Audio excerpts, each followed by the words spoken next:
Gallagher is a true sporting superstar. The visually impaired skier took home not one but 2 bronze medals at the Winter Paralympics. But that wasn't enough for the champ. She traded in the slopes for the velodrome and became the first Australian athlete ever to win medals at both the Summer and Winter Games. Now the elite athlete is using her healing hands to help others.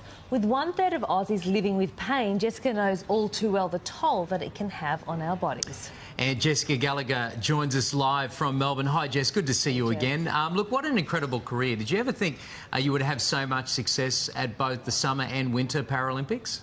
Oh, definitely not, guys. You know, at the age of 17, when I lost the majority of my eyesight, I'd never even heard of the Paralympics, let alone alpine ski racing and track cycling. So to now be the first Australian dual Summer and Winter Paralympic medalist is still a crazy thought for me. Yeah, it's amazing, Jess. You're a skier, you're a cyclist, you're a track and field star. Is it hard to switch from one training mode to another? It's definitely tricky transitioning between the 3 sports. There are so many demands that are placed on an athlete's body. Each sport has a unique element to it, which makes it so difficult to even get to the stage of the Paralympics or Olympics. So I do have a great support team that help me try and minimise that risk of injury and pain as I transition from one sport to the other. Yeah, and as a visually impaired athlete, you do have to put such complete trust in your guides, don't you? You're particularly close with your cycling guide, Madison Jansen. So just explain those relationships to us. There are incredibly unique relationships in the world of elite sport. For me, in particular, as a ski racer, where we hit speeds of over 100 kilometres an hour, I do ski with a guide. He skis 7 to 10 metres in front of me. We have 2 little Bluetooth earpieces and a microphone in front of our mouth, and they provide that communication for me as we're going down the hill. So if you think about jumping off a cliff down a mountain on skis, and then imagine doing that when you can't see the ground, it's pretty scary. So the trust and teamwork that's required between a vision impaired athlete and their guide is pretty phenomenal. Jess, how much do your other senses kick in at that point? Oh, you use everything you can as an athlete. So I do have extremely good hearing, which does help, and the trust and those skills like teamwork and leadership really play into the important element, because it is the Paralympics. So we're not just trying to get down having fun, but also we're hoping to be on that Paralympic podium. Yeah, and we're just seeing the cycling here. So how different is that with the cycling?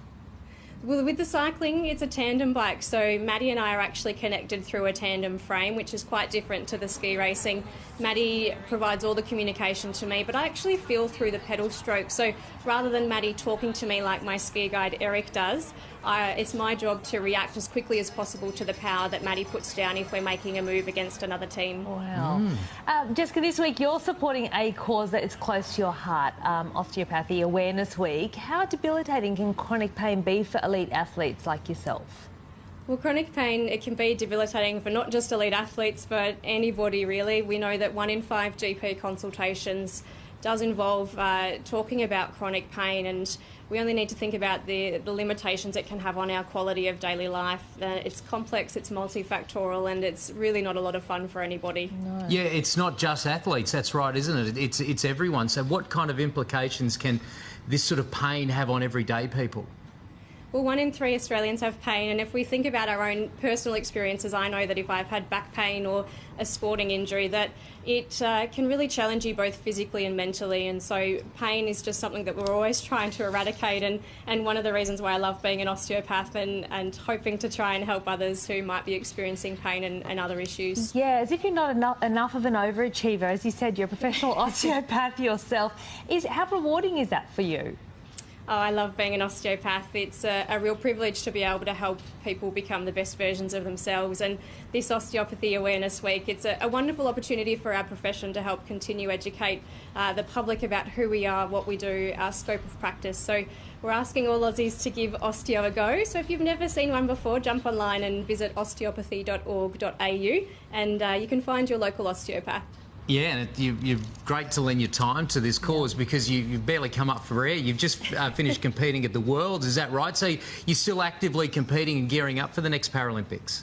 That's right, the train to Tokyo, it's well and truly on its way. We hit the 500 days to go mark earlier this week, and I'm sure you guys are aware that Channel 7 are once again the official host broadcasters, so we're incredibly excited. For me personally, if I make it to Tokyo, it'll be my 6th Paralympics in 12 years, so it certainly comes around very quickly when you're crossing between summer and winter sport. Wow, Yeah. well, you're right, we can't wait as well, we're very excited.